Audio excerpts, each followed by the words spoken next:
Hey, well, what's up, guys? Welcome back to the Collision Live. Joining you as always, Daniel here at the desk with the cane to my Abel.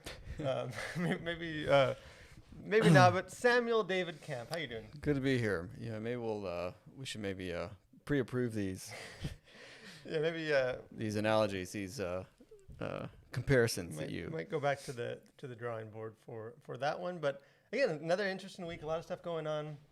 And it's welcome back those of you guys that have been checking out these videos every week. If you're new, this is the Collision Live, where we just kind of discuss in a more conversational way just what's going on in pop culture. Yeah, and if you're watching live, just feel free to jump in the chat, send in your questions, your opinions, comments, snide remarks, Hate mail. but don't be too snide. Yeah, any thoughts you have on this topic? Or something going on in culture that maybe we're not talking about, we missed.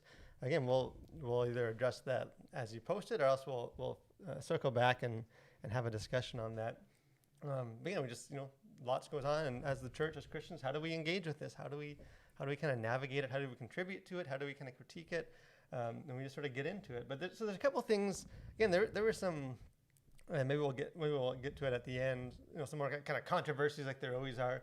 Kind of like last week, I thought we could take a bit more of a broad perspective on it. And just think about kind of art. And again, I don't mean that in just like a art, like the museum. Like I think this movies and The theater, music, and all that kind of stuff that we engage with. On the radio, going to church, going to work. Sort of, what is sort of the best way or the most helpful way, I guess, for Christians to think about sort of the art, the entertainment that we create as the Christian community and as we consume that's being made by that. And it kind of got me thinking, the term faith-based gets kind of thrown around. You see a lot of calls for, we need more faith-based content. Things are marketed as, faith-based films, top 10 faith-based films in Hollywood this year. And what does that term mean to you? Like, what is, when you see the good and the bad, Yeah.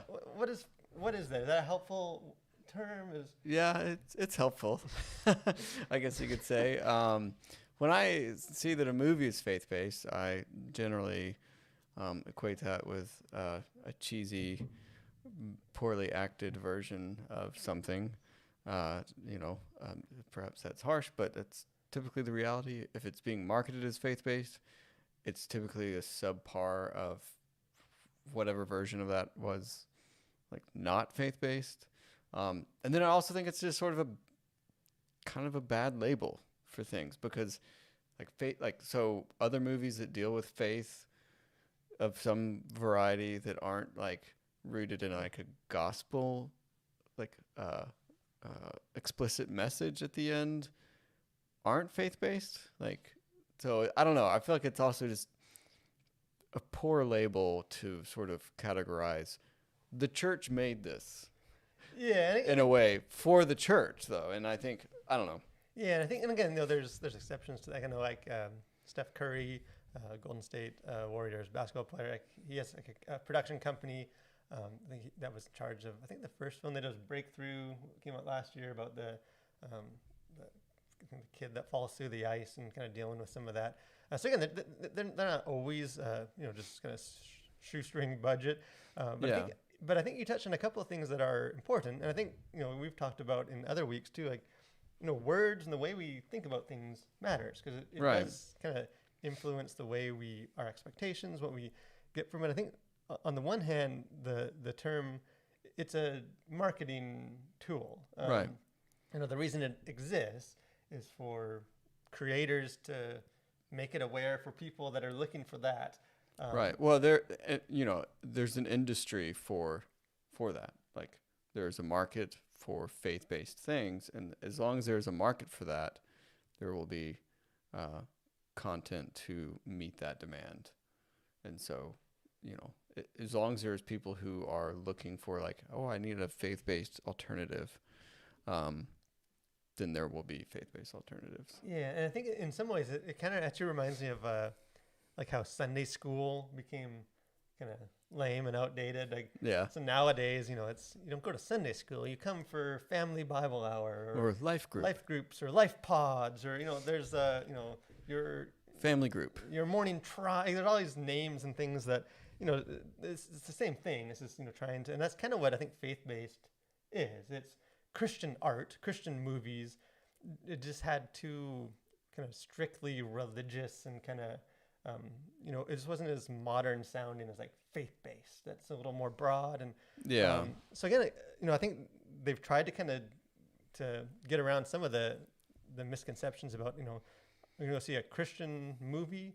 I guess we still do that with like music sometimes. We still talk about like Christian music. We talk about like faith-based music, but we do for books and for films. We still talk about faith-based. So I guess the question for us to kind of, you know, we don't have to get super deep into it, and you know, if you guys have thoughts too, is that terminology? If we need faith-based films, is that really setting us on like the right path? Like, what are the limitations of that? What are the, you know, like obviously I think the marketing side is the benefit, that if you're like a parent or something and you want your kid to go watch a movie and you don't want it to be filled with a bunch of garbage, like you want it to be given some kind of biblical truth. You see faith-based and you can feel pretty safe. Like, so there's benefits. What do you think? Is it like, does that cover all the bases? Like, how do you?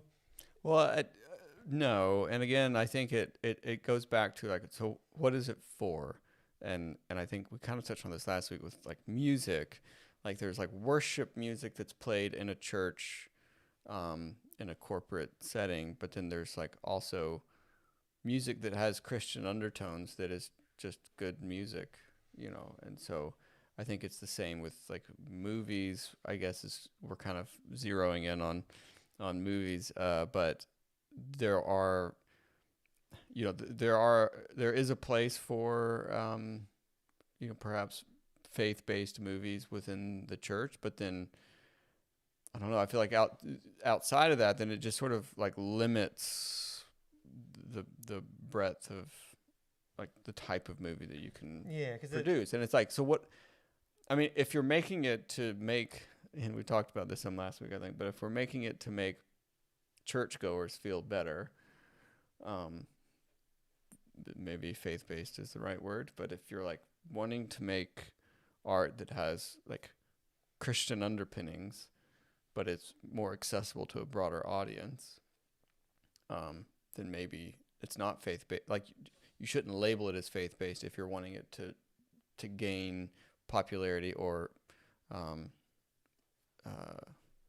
because it's again I think a lot of times it comes down to what most people tend to mean is it's kind of Christian they're talking about the content, which again is almost ironic because it's not necessarily even dealing with like the faith aspect or like made in the spirit of faith, or it's just sort of, this is something that kind of has a Christian gospel message, yeah, you know, which again leaves out like I go back to a lot of like, you know, a Christian musician that makes instrumental music, like where do they fit into like our framework of, like, is that faith-based? Like I guess they're a person of faith.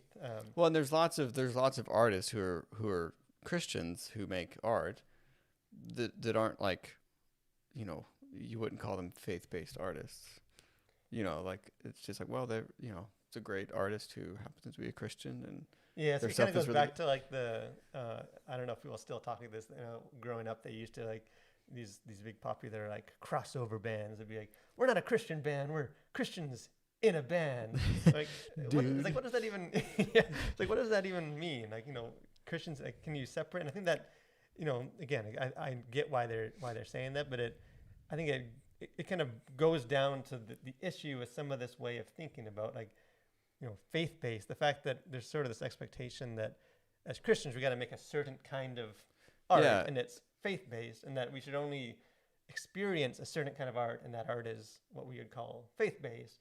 I don't know if that's, you know, I don't want to get super, you know, I don't need labels. I don't want to be in a box, but I think that's not a healthy necessary mindset of like, right. You know, is a Christian that just writes a love song to some girl that he's in love with, like, is that a faith-based? Like, is that, like, do you have like Christians that are making non-faith-based? Like, it's just kind of it's a weird, I think, marketing industry label that's kind of been put on, like let's be crass and say the Christian industry, right? Let's just as a whole, like there's sort of this whole industry that has popped up around the church and that meets the needs of Christians and people who go to church.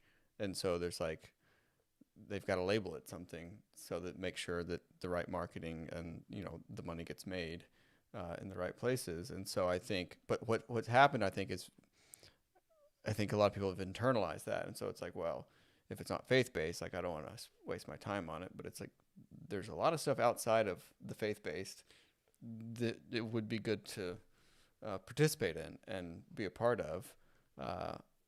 And you just sort of like are people who kind of take on these boundaries, just ignoring everything outside of it to their own sort of. Yeah. And one of the things that you find too is like, if you look at like, I feel like we almost have like these double standards for artists, creative people. You know, like you don't hear about like I'm a faith-based doctor or something. You hope they're not just a faith-based doctor. You know, like they're just, you know, or like a scientist. You know, I didn't go to med school, but I prayed before I did this surgery. Yeah. And again, they should be praying. But you know, Yeah, like this idea that like any other kind of profession or things that we're called to, there's value in just sort of doing that to the best of your ability. Yeah. And touching on, you know, the wonders of nature.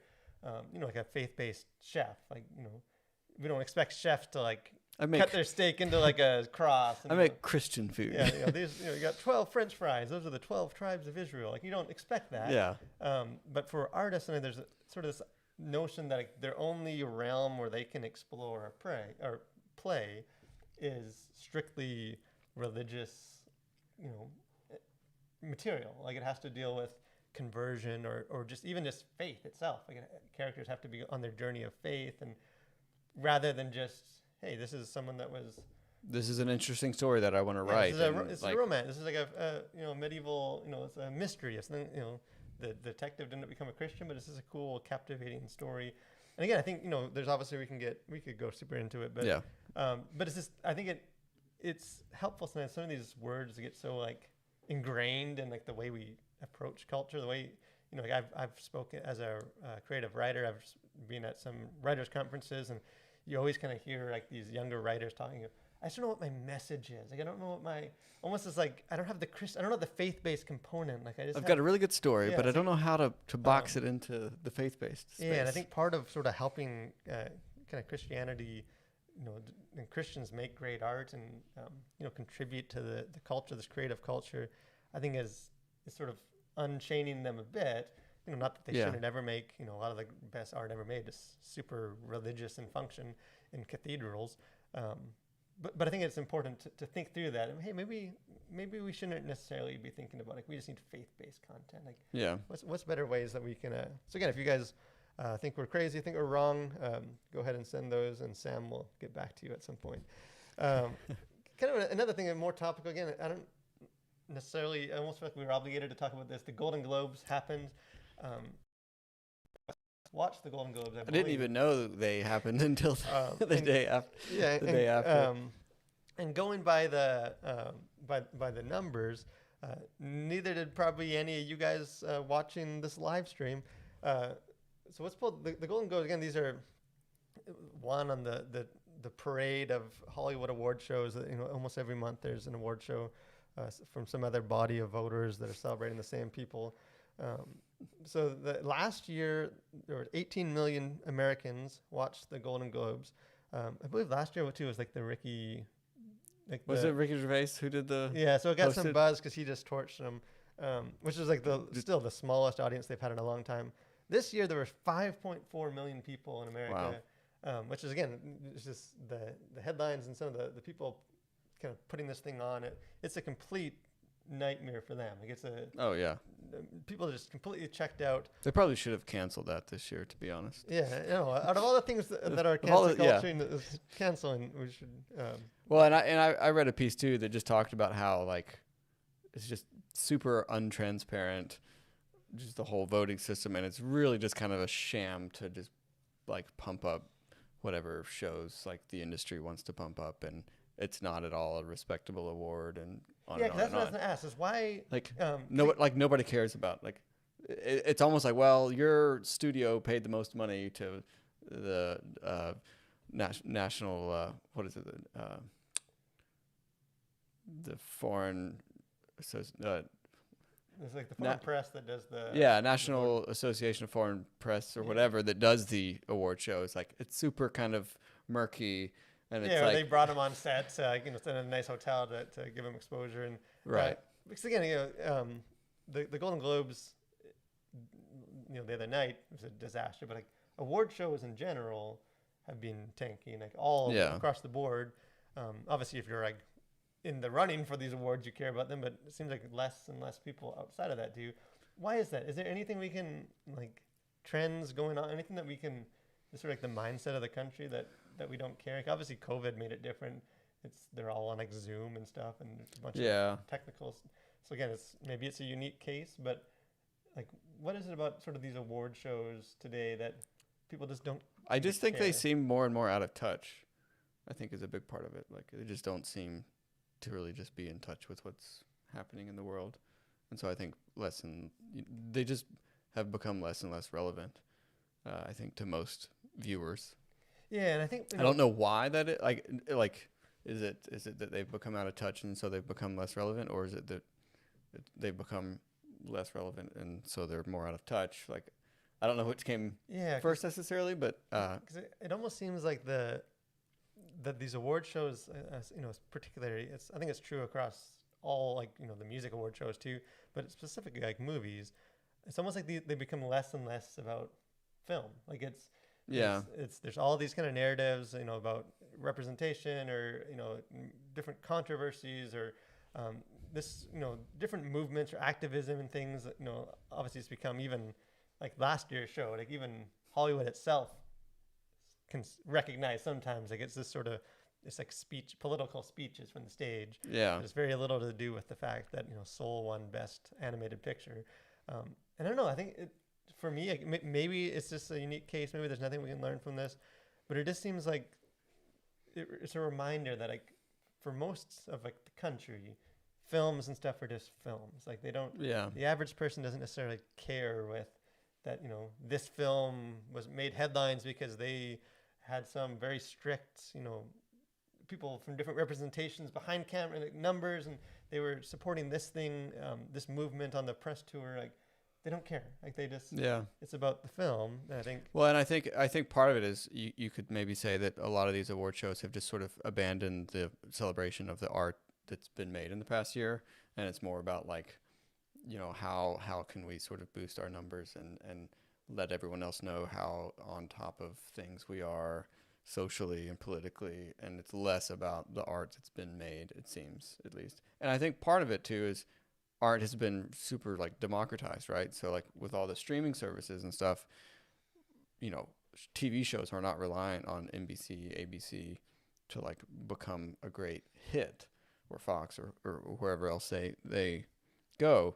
Now it's like, Amazon, Apple, Hulu, Netflix, whatever else, and the networks all have their own shows now. And so I think as the at least in TV and film, as that's kind of been democratized across all these platforms and, on the internet, it just doesn't really make sense that a lot of these, like, network programs celebrating art are really all that relevant, because it's like, but, like, it's really just for your ratings and, like, so you can sell ad spots on this thing that's so important that happens once a year.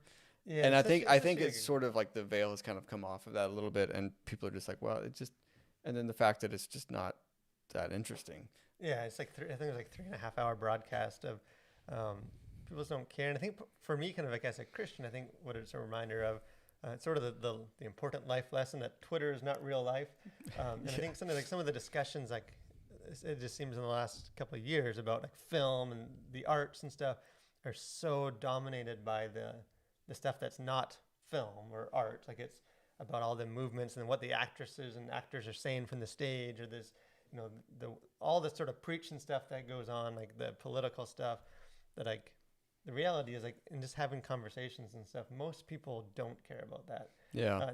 Not that all those causes are bad. I think, diversity and all that stuff should be, but as far as just, like, making it all about that, and then and it, we yeah. also made a film. Yeah. I just think it's important to remember that, like, hey, people actually, the average person is into this stories and films, and I think as Christians we need to be aware of that, not just get caught up in the. Well, and I think Monty makes a good point here.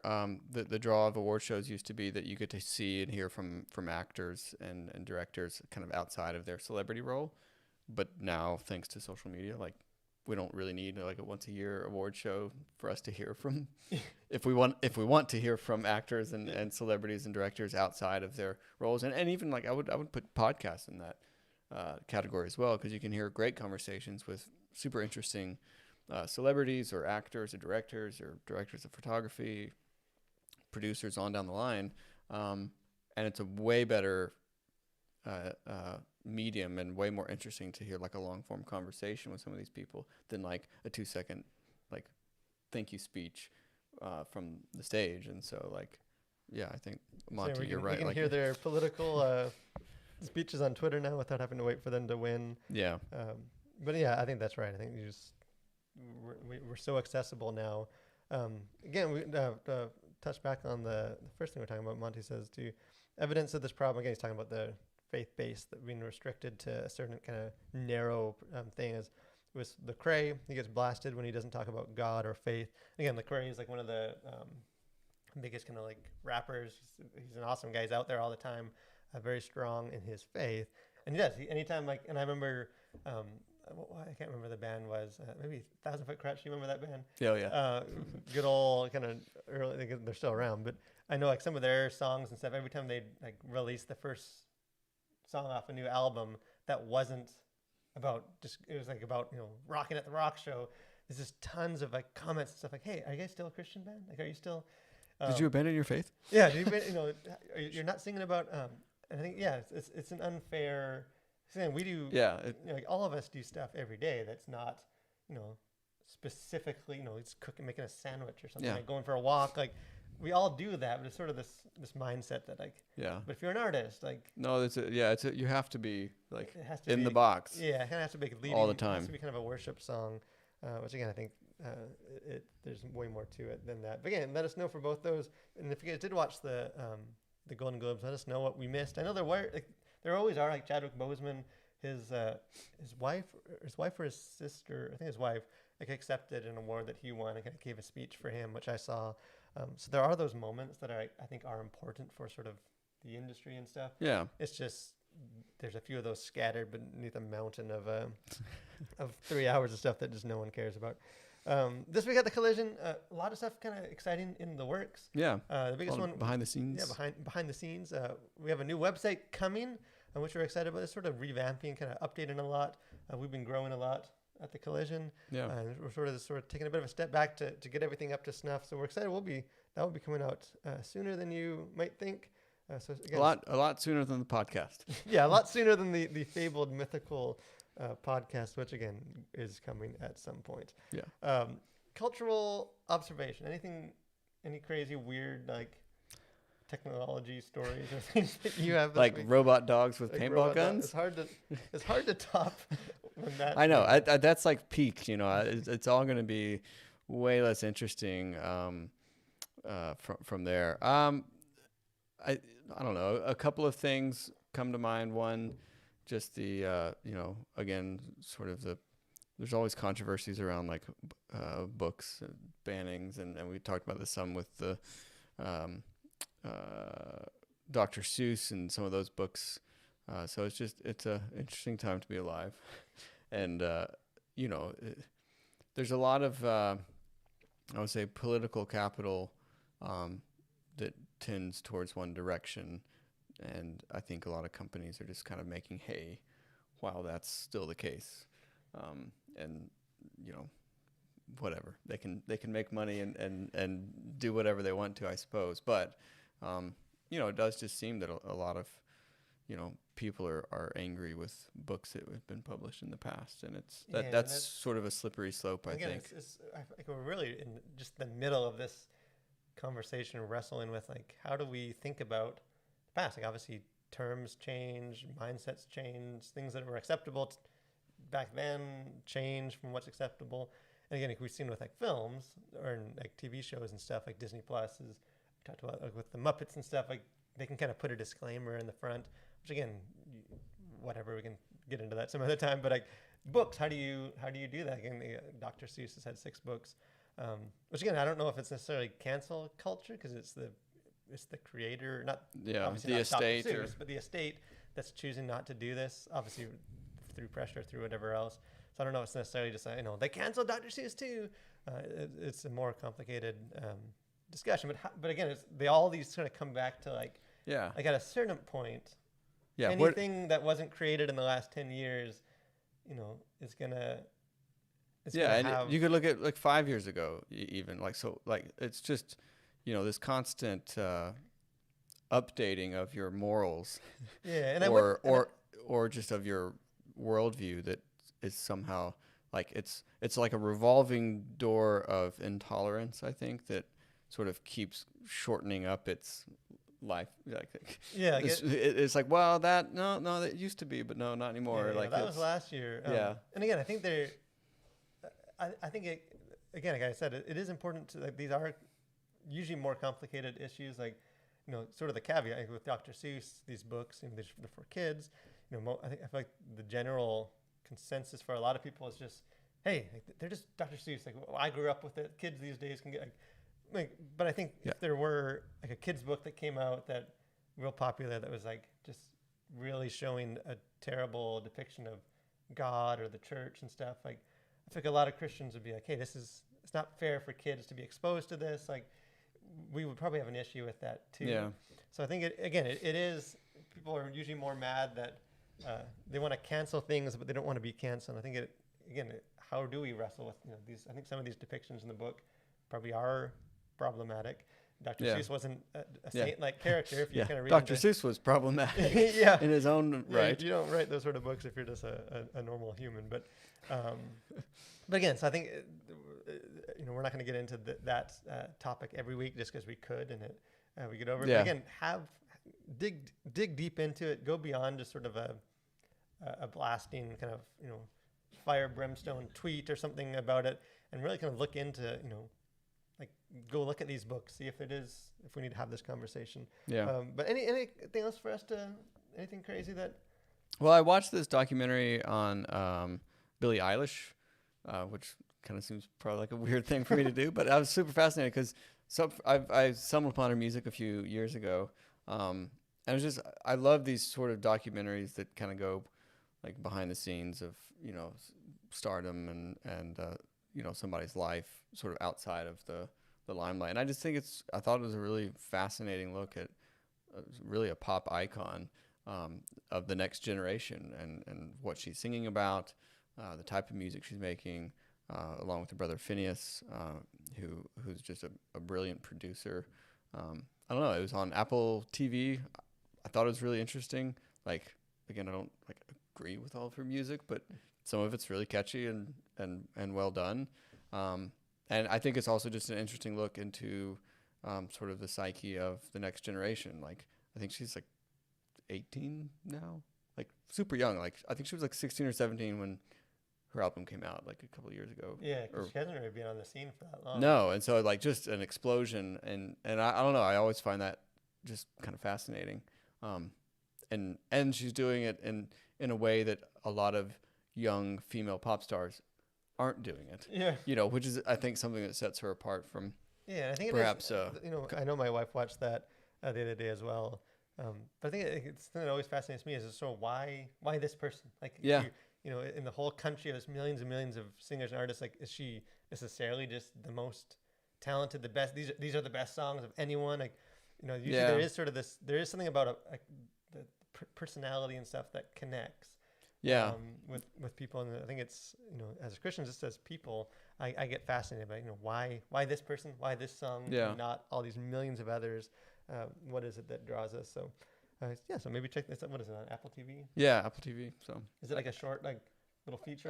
It's like a 1 hour. I think it's like a 1 hour, 1.5 hour. I think there's several other artists and stuff that they've done that for. Yeah, and I think that the interesting thing is that what seems to be connecting with her music is just the dark and depressing nature of it. And so, like they kind of highlighted some of that, because some of her lyrics are quite dark. And I think that reflects some of what teenagers today are going through. And so it's not all just rainbows and butterflies. And so I don't know. It's just interesting that that's sort of the psyche of youth today, I guess. Yeah, I guess I can say the youth of today because are we that old now? Yeah, it's my birthday this week. Hey. Turning the right. Well, you're not getting any younger, so. But we're done for today. But to say, I think sometimes the reaction for the church is sometimes be like, they shouldn't connect with that, rather than asking, I think, the more helpful question of like, why are they connecting with that? Right. How can we kind of join in that conversation? Exactly. But hey, guys, thanks for joining us again. March this year is just flying by. We hope you guys will join us next week. I'll be a year older, so hopefully. And hopefully a year wiser. Yeah, but a year wiser. I'm not holding my breath. Maybe a few gray hairs if you can zoom in and see that. But stay safe out there. I know it's a busy time or anything, kind of a crazy period of the year with school and all that. If you have kids or if you're in school, keep on, keep going. Yeah. Whatever the phrase is. Thanks for joining us, guys, and continue to collide with your world for Christ.